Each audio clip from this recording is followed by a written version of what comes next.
إلهي لا تعذبني فإني مقر بالذي قد كان مني، فما لي حيلة إلا رجائي وعفوك إن عفوت وحسن ظني.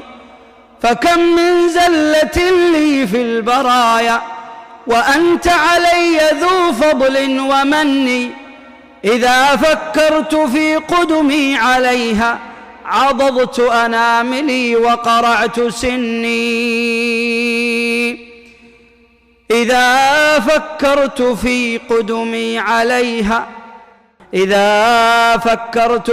قدمي عليها عضضت أناملي وقرعت سني.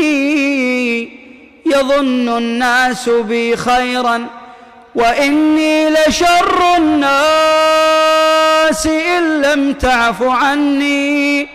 أجن بزهرة الدنيا جنونا وأفني العمر فيها بالتمني، ولو أني صدقت الزهد فيها قلبت لأهلها ظهر المجن.